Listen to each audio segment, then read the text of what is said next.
Howdy gang, Kevin here. But y'all know that? Uh, there's a class that I teach a lot on the road, or a series of classes that I teach a lot when I'm on the road, and a few at the school. And it's the cast iron series and the cooking series. And one of my favorite things is talking about the cast iron, because quite frankly, I used to be a hardcore cast iron purist myself. And I generally start out my cast iron classes, especially the maintenance and the restoration classes. I just taught a restoration class down at Georgia Bushcraft when we were down there. And I usually start those out by asking if anybody's a hardcore cast iron purist. And when there's several people normally raise their hands, and I say, you're not going to like anything I've got to say. Or you're not going to like a lot that I've got to say.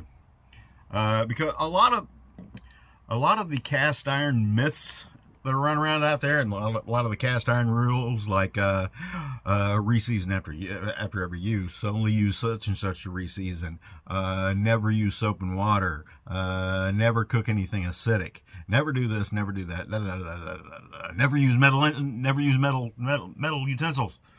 A lot of those are a little bit of BS, and I normally tell people that if you have cast iron that you can hurt by cleaning it or cooking in it, then you probably got the wrong cast iron. Or you're doing something drastically wrong.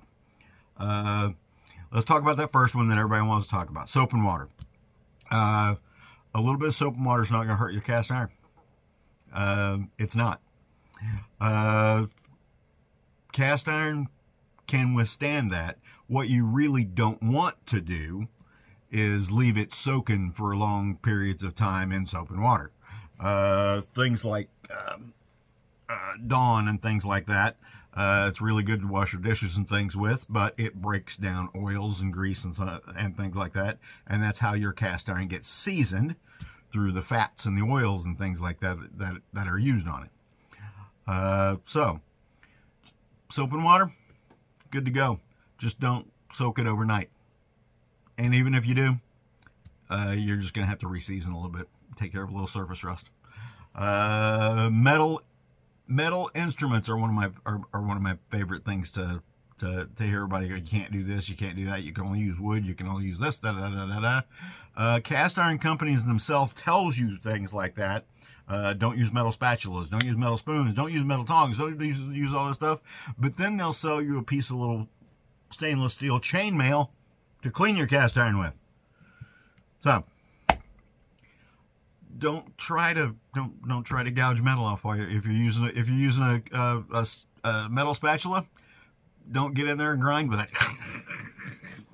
Use it like you would use a normal spatula.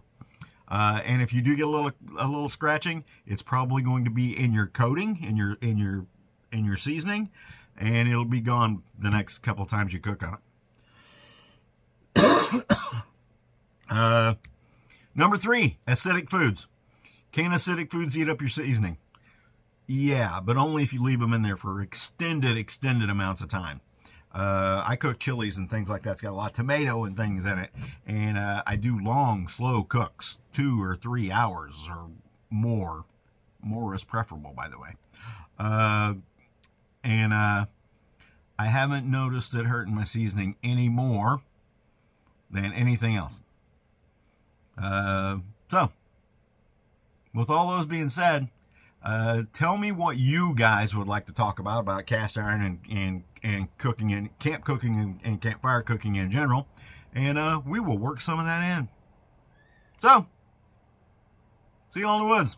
This has been a short one tonight. See you all in the woods.